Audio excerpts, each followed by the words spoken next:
রাজ্য সরকার 500 টাকা লক্ষ্মী ভাণ্ডার বাড়িয়ে দিয়েছে বলে খুব আনন্দ আমাদের কিছু পশ্চিমবাংলার মা কাকিমারা। তো তাদের উদ্দেশ্যে বলছি, এই 1,500 টাকায় আপনার সংসার চলে যাবে তো? তো দেখো আমাদের পশ্চিমবাংলার মা কাকিমারা কতটা খুশি 500 টাকায়। ওরে বাবা রে, 1500 টাকার জয়! কি অবস্থা দেশে! দাঁড়ান দাঁড়ান দাঁড়ান, এত আবির টাবির পরে খেলবেন। আগে ঋণটা দেখুন। দিদির জামানায় 1,500 টাকা পাচ্ছেন ঠিক কথা, ঋণটা কত আছে সেটা জানতে হবে না? তো ঋণটা দেখুন, একটা বাচ্চা থেকে বুড়ো অবধি কত করে ঋণ আছে সেটা দেখুন, তারপর তো আনন্দ করবেন। শুধু ঋণের বোঝার দিকে নজর রাখি, দেখুন মন দিয়ে। 2010-11 সাল এই রাজ্যের মাথার উপরে ঋণ ছিল 1,87,000 কোটি টাকার দেনা ছিল। যে দেনা মাথায় নিয়েই এই সরকারের তৃণমূল কংগ্রেস আসে এবং তারা যাত্রা শুরু করে। তারপর 2021-22 সালে ওই 1,87,000 কোটি টাকা ঋণের পরিমাণটা বেড়ে দাঁড়ালো 10 বছরে 5,28,000 কোটি টাকা। এই দেনা শোধ করা হলো না, উল্টে আরো দেনা নেওয়া হলো, আরো ধার নেওয়া হলো। 10 বছর পর সেটা হয়ে গেল 5,28,000 কোটি টাকা। 2022-23-এ মাত্র এক বছরের মধ্যে তা 5,86,000 কোটিতে চলে গেল। 25-26-এ এই মুহূর্তে যখন বাজেট পেশ হচ্ছে, এই লোন রয়েছে, মাথাপিছু ঋণ রয়েছে 8 লক্ষ কোটি টাকা।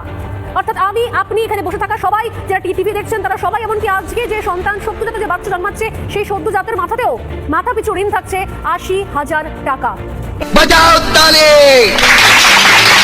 এরকম আমরা মুখ্যমন্ত্রী কোনোদিন আমরা সবসময় আশা করি এরকমই থাকবো। মমতা ব্যানার্জি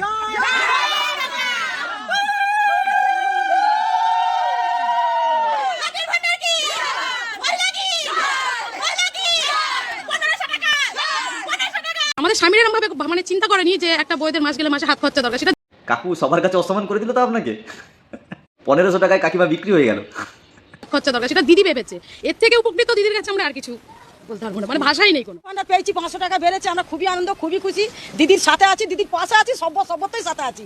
দিদি আরো উঁচু হোক, আমাদের হাত মোটা করে দিদির হাত ধরি, দিদির হাত শক্ত করি, সবকিছু লক্ষ্মীর ভান্ডার। वाह दीदी, वाह दीदी, दीदी वाह दीदी, दीदी दीदी। তা আপনার স্বামী, আপনার ছেলে যে কেন্দ্রশাসিত রাজ্যগুলোতে কাজ করছে, তো দিদিকে বলুন, যেমন 1,500 টাকার জন্য মাঠে নেমে পড়েছেন, তো বলুন কর্মসংস্থার জন্য এরকম মাঠে নামুন না। দেখি আপনাদের কত দম। বুঝতে পারলেন? পারবেন না তো মাঠে নামতে, জানি। আপনারা 1,500 টাকার কাছে বিক্রি হয়ে গেছেন। বুঝতে পারলেন? আপনাদের মতো মহিলা 1,500 টাকার কাছে বিক্রি হয়ে গেছে। সেই কারণে আপনারা কর্মসংস্থার জন্য মাঠে নামতে পারবেন না, চাকরির জন্য মাঠে নামতে পারবেন না, শিল্পের জন্য মাঠে নামতে পারবেন না। এটাই হচ্ছে ব্যাপার, কারণ আপনারা 1,500 টাকার কাছে বিক্রি হয়ে গেছেন। বুঝলেন?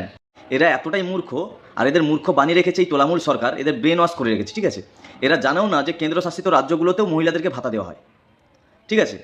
আর এই 1,500 টাকার থেকেও বেশি ভাতা দেওয়া হয় কেন্দ্রশাসিত রাজ্যগুলোতে। এরা সেটা জানে না। এই 1,500 টাকার কাছে নিজের সম্মান বিক্রি করে দেবেন না, নিজের মাথা বিক্রি করে দেবেন না। ঠিক আছে? ভিডিওটা দেখো, কেন্দ্র কত করে দেয়। কোন রাজ্য কত টাকা দেয় আপনাদের দেখাই একবার।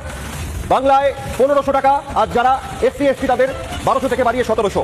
কর্ণাটক সরকার গৃহলক্ষ্মী যোজনায় মাসে 2,000 টাকা, কর্ণাটক সরকার 2,000। মধ্যপ্রদেশ সরকার লাডলি বাহেনা যোজনা মাসে 1,250 টাকা। মহারাষ্ট্র মাঝি লটকি বাহিন যোজনা 1,500 টাকা মাসে। তামিলনাড়ু সরকার মালাইগানার মগলির উড়িমাই থিত্তম 1,000 টাকা। ছত্তিশগড় সরকার মহাতারি বন্ধন যোজনা 1,000 টাকা।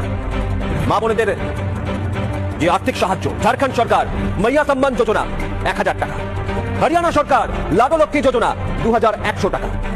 একই সঙ্গে কোন রাজ্য কত টাকা নারীদের, মহিলাদের, মা বোনেদের সাহায্য করে আপনাদের একের পর এক দেখাচ্ছি দেশের বিভিন্ন রাজ্যে। হরিয়ানা সরকার 2,100 টাকা মাসে তাদের অনুদান প্রকল্পে মহিলাদের জন্য।